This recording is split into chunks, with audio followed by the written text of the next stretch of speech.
Alright, what is up people, and welcome to a how to improve in CSGO video by me. A disclaimer before the video starts: I'm in no way a pro or semi-pro or not even close to that kind of a player. You know, I'm not the best, but I'm not the worst either. And I do think that I am qualified enough to make this kind of a video.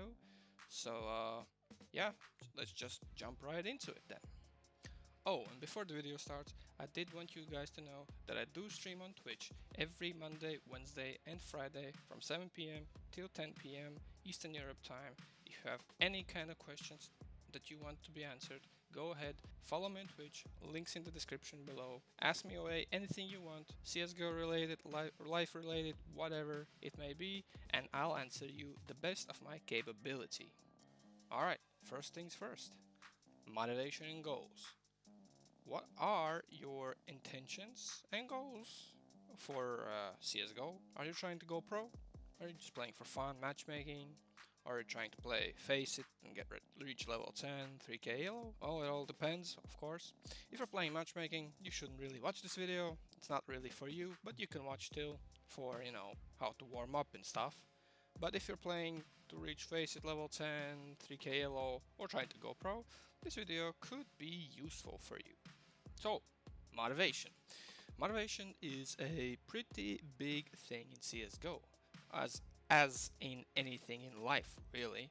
Without motivation, you won't reach far, really. You need a reason why you want to play CSGO and want to reach what you want to reach in CSGO. Either that's being a pro player, or I don't know, a puck star, a streamer, whatever it may be, you need motivation to do so.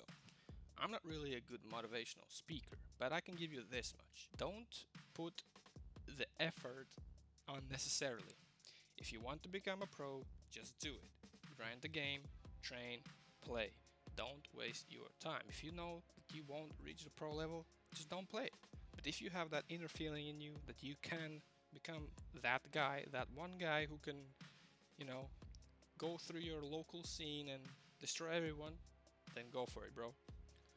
Alright, the next thing after motivation, you know, finding out your goals, what do you want to reach in CSGO, I will tell you the interesting part, I guess. Warm up and routines. So the first thing you should do before you ever play a pug is, of course, warm up. The best tip I can give you is to do the Furious warm-up. I will link a video to his warm-up in the description below, but I'll just show it here for you too as well. All you need to do is go in aimbots, shoot out the middle wall, this wall, left side and right side wall, the behind wall, and shoot this last wall in front of you, and then shoot the lock.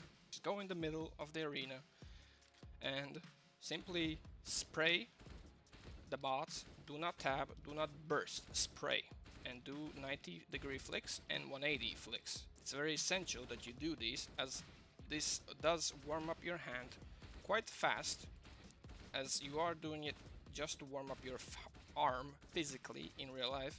You do not use this as a training routine. Only 5 to 10 minutes to pretty much warm up. You can do this and you're all set. If you have a shortage on time, usually you should do 30 minutes of warm-up, not this. This you should do either way, only 5 to 10 minutes.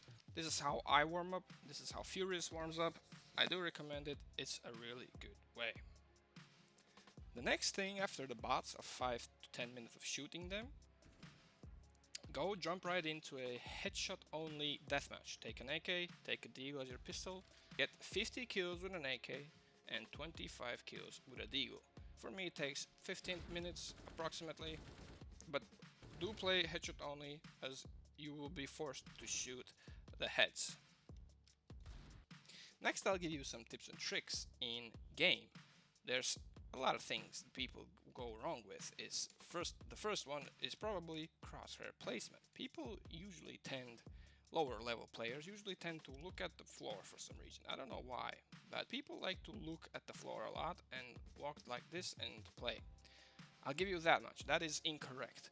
You always need to keep your crosshair at head level. This will give you an insane amount of advantage. You do not need, you see the enemy here, I'm at his head level at all times. I never lower my crosshair. It's because I just simply have an advantage. I don't need to, if I'm looking at the floor, I don't need to go out and then flick or aim at him and then shoot. All I need to do is just come out and see him and shoot. That is why you need to keep your crosshair at head level. The next thing is pre-aiming or pre-firing. Pre-aiming, what that means is that you pretty much predict where your enemy is standing or is located at, and you just simply aim at him through walls, or predicting. It's just, I don't know how to explain it, but it's just predicting where your enemy is.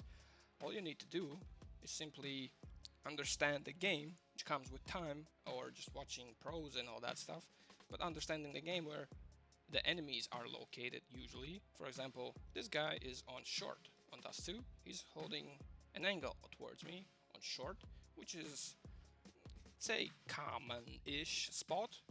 You see, before I even come close to him, I look through the wall. I pre-aim where he could be, and all I need to do is just swing or peek or AD.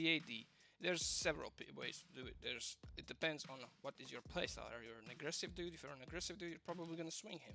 I do not do that. I am a passive aggressive player. What I do is I would AD. I would check if he's there, and depending on the reaction, if he is there, I repeat really quickly. You see, I see him, and then I repeat again, and then I shoot him. A lot of players like to swing and shoot.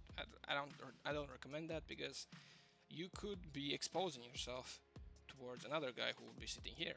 Maybe you swing and you shoot him. For example, you swing and you shoot him, but there's a guy here, and then he will instantly trade you. That is why AD peeking is, in my opinion, the best way to do it, as you can check a corner and an angle really fast and effectively, not risking anything that much. If you want to check corners, just AD. If you see a guy there, swing the second time and just at head level, always keeping your crosshair and shoot him. But as all things do, pre-aiming or pre-firing has their own styles. There's a style where you pre-aim through the wall already, prepare yourself, and then peek and shoot. And then there's the type that I play. I like to AD and track. So I pretty much, what that means is just I put my crosshair on the corner where the enemy could be, and I AD, and I follow the corner. I never pre-aim, but there's a guy maybe here, and then I go out like this. If only I would peek like this only if I have 100% information, through the headset, hearing him jump on the Xbox here, and then only I would pre-aim, and then I would swing and shoot him. But in any other circumstance, if I do not know that he's there, I will always AD, and I would track. The guy could be here on an F angle, the guy could be there, like where he is, there could be a guy here, everywhere. That is why I do not pre-aim and swing or AD like that, because this guy could easily kill me if I AD like this with a pre-aim. That is why I track on the corner and I AD. If I don't see a guy here, okay, clear. Oh, a guy there, boom, I shoot him now, boom, I shoot. And that's how I do it. It's dependent on your playstyle. I'm a passive aggressive player. That is why I do it this way. I don't do aggressive plays or all that stuff. I like being aggressive, but at the same time, I like being passive. That's why it's called passive aggressive. The next thing is, how much time should you spend playing CSGO? Of course, it all depends on your motivation and your goal. But if you're trying to go pro and want to play FPL-C and FPL, you will need to play FaceIt Premium. And if you're playing FaceIt Premium, you will need to have level 10 to qualify for the FPL-C qualifiers at minimum, which is 2001 ELO at least. And then you will need to play 6 to 9 pugs a day. 6 is the minimum, 9 is the maximum, as I do not recommend playing over 9 and do not recommend playing lower than 6, as playing lower than 6 will greatly reduce your chances of qualifying, and 9 could do the same, or it could simply degrade your individual capability, as overplaying does make you play worse. And putting all that in mind, you will need to have a high win rate to qualify for the FPL-C qualifiers. You do need to win at least by playing 6 pugs, you will need to win 4 to 5 pugs every day, and by playing 9 pugs, you will need to win at least 6 to 7 pugs. You need to win a lot, and the best tip I can give you by getting this win rate is getting a good stack of players, and the best maximum stack of players you can play with is 3. So get 2 more people that are really good at the game and just grind your way through the FaceIt Premium. Get to those FPL-C qualifiers in that trio, just get that 70-75% win rate, and you will be Gucci by playing those 6 to 9 pugs a day, not overplaying and not underplaying. And afterwards, when you have qualified for the FPL-C qualifiers, there will be one weekend every month, once a month, where you will need to play 2 days straight CS, 10 to 12 pugs a day, because a lot of people are going to be fighting for that FPL-C slot. So, and the top 5 only qualify for the FPL-C, and yeah, there's going to be 100 people fighting for a top 5 spot for FPL-C.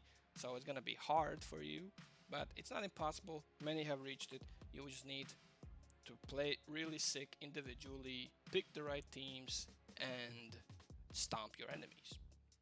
Oh, and another thing, after you're done playing your FaceIt pugs, I would recommend you to go play 30 minutes to 1 hour of regular DM. Train your aim, train your movement, do AD/ADs, do pre-fire, do pre-aims, you know, do all the stuff. Just play for 30 to 1 hour every time you've done pugging, because it will increase your mechanical skill as it is training. So the next thing that I really recommend for everyone who's lower than level 10, that haven't reached that yet, find stacks to play with. Do not play solo ever, even FaceIt Premium or regular 5v5 pugs. Why? Because if you're gonna play solo, first of all, you're gonna get a severely lower game experience. You're gonna have toxic players, you're gonna get trolls, you're gonna get players who don't use voice comms and just go play pugs as deathmatch. You'll get all these nasty things that you do not want to experience, trust me. That's why you need to get either, if you're playing FaceIt Premium, get 2 more guys, play trio, at least you have 3 guys that you're in pre-made, you can communicate with each other at all times and play and all do that old stuff. Or if you're above lower than level 10, or you're just playing in regular FaceIt and you don't have the money to play FaceIt Premium or whatever, find 4 more guys. Join some kind of communities in your local communities, outer communities, at least. If you don't have anyone, just play then play solo. Try to get people that you like in those pugs, add them on Steam, FaceIt, play together. Just play in stacks. Do not play solo. You will have a stage 3 cancer after playing solo FaceIt pugs. I can guarantee you that. And the last thing that I can recommend, or my tip, is find your style. Find your playstyle in CSGO, play your style. If you don't know how to find it, just play CSGO the way you just play it. Don't do anything, just play it, and then after a while, if you see that your style is not working or something, go watch your demos. Go download demos from your matchmaking or your FaceIt pugs, download them, watch them, analyze them, understand your mistakes. The best way, in my opinion, to train your game sense is not by watching pro matches or pro match demos or whatever, but it's by watching your own demos, because you are watching how you are playing and not how a pro player is playing, who is at a high, super maximum high level playing, whilst you are a regular dude and you're not gonna play like him. You can't play like him. He has other things that he knows that you do not know, and you're watching him playing. Do not do that. Play your own style. Find your own style. Just play pugs, download demos, watch those demos, analyze them, understand your mistakes, and fix them. Remember those mistakes and do not repeat them. That is the best thing you can do by training your game sense, in my opinion. You can watch, of course, pro players. It's not like it's illegal or something. I recommend watching your own demos over watching pro player demos, because those pro players have other things in their head working around, whilst you do not have even, understood those things in your head, whilst they know all these things. You can of course watch pro player demos as well, but I do not recommend that because you are watching a different player with a different style playing at a different level than you are, and it is the best way is just simply watching your own demos. You can watch pro players demos to find some game nuggets, to find some spots, to find wall bangs, to find some grenades, and you know, like little tips and tricks, but do not copy their styles, as that will not pan out the way you want it to. Watch your own demos, analyze them, understand how you're playing, your mistakes, do not repeat them, and that is the best way you can increase your game sense. Alright, thanks for watching, guys. Subscribe if you enjoy the content, smash that like button for them YouTube algorithms. Follow me on Twitch. I do stream on Mondays, Wednesdays, Fridays from 7 p.m. till 10 p.m. Eastern European time. Do come into my chat one day. We can have a chat, ask me some questions, I'll answer you the best way I can. Do join my Discord server as well. I announce everything there when I go live, when I'm gonna play some tournaments, channel changes, everything that is announceable is announced there. Follow me on Twitter as well, and thanks for watching.